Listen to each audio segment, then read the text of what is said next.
கொண்டு விட்டேன் என்பதாக சொல்றார். அது ஒரு ரமலானுடைய நோன்பு, ஃபர்தான ரமலானுடைய நோன்பு. இப்போ நாயகம் ஸல்லல்லாஹு அலைஹி வஸல்லம் அன்னவர்கள் அப்படியா, சரி, அல்லாஹ் இரக்கமுடையவன், அல்லாஹ் மன்னிக்கக்கூடியவன், தன்னுடைய அடியார்களுடைய பாவங்களை நிச்சயமாக என்ன செஞ்சிருவான், அல்லாஹ் மன்னிச்சிருவான். தெரிந்து செய்த பாவங்களோ தெரியாமல் செய்த பாவங்களோ, ஆனால் ஒரு அடியான் அந்த பாவத்தை நினைத்து உணர்ந்து அல்லாஹ்விடத்தில் கையேந்தி தௌபா செய்யும் பொழுது அல்லாஹ் அந்த பாவத்தை மன்னிச்சிடறான். அல்லாஹ் மன்னிக்காதவன் கிடையாது, அல்லாஹ் மன்னிக்கக்கூடியவன். அதனால தான் அல்லாஹ் மன்னிக்கக்கூடியவன், மன்னிப்பையே விரும்பக்கூடியவன், மன்னிப்பு கேட்கக்கூடிய அடியானை அல்லாஹ் நேசிக்கிறான். யார் அல்லாஹ்ட்ட அதிகமாக தௌபா செய்கிறாங்களோ, தன்னுடைய பாவத்திற்காக வேண்டி தௌபா செய்கிறாங்களோ, அவர்களுக்கு அல்லாஹ் மன்னிப்பை வழங்குவதில் எந்த விதமான குறையும் அல்லாஹ் வைக்க மாட்டான். இப்போ நாயகம் ஸல்லல்லாஹு அலைஹி வஸல்லம் அன்னவர்கள் அவங்கள்ட்ட அந்த சஹாபிட்ட சொல்றாங்க, அடிமையை நீங்க உரிமை விடுங்க என்பதாக சொல்றாங்க. அப்போ அவர் சொல்றாரு, அதுக்கெல்லாம் என்கிட்ட வசதி வாய்ப்பு இல்லை, யாரும் சொல்லலாம்.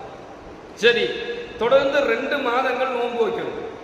ரமலானுடைய மாதத்துல அந்த நோன்புல நம்ம ஏதாவது குறை வச்சுட்டோம் அப்படின்னு சொன்னா, அந்த ஃபர்லான நோன்புல ஒரு குறை விழுந்துருச்சுன்னா அந்த ஒரு நாள் வைத்த நன்மையை முழுமையாக அடைய வேண்டும் என்று சொன்னால் தொடர்ந்து 2 மாதம் நோன்பு வச்சாதான் ரமலான் உள்ள ஒரு நாள் வைத்த அந்த நோன்பினுடைய அந்த நன்மையை அறிந்து கொள்ள முடியும்.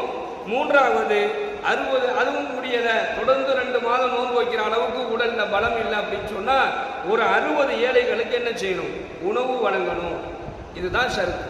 ரமலானுடைய காலத்தில் நோன்பை ஒருத்தர் முறிச்சிட்டாலோ அல்லது நோன்பு வைத்து கொண்டு நோன்பு முறிக்கக்கூடிய பாவமான காரியங்களை செஞ்சிட்டாலோ இதுதான் ஷரத்து.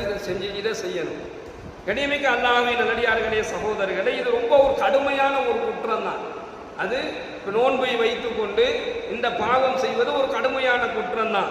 இதுக்கு பரிகாரம் என்பது ஏதோ ஒன்று செஞ்சிடணும். நோன்பு வைக்கணும், அல்லனா 60 ஏழைகளுக்கு உணவு கொடுக்கணும்.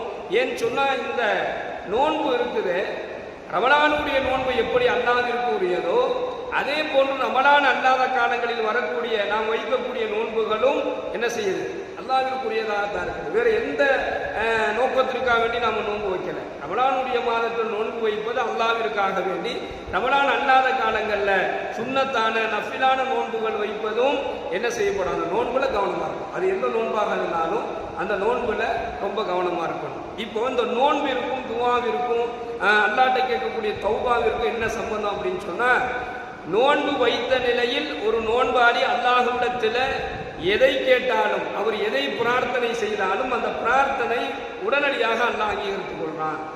அதே போன்று பாவம் செய்த ஒரு அடியான் அல்லாஹ்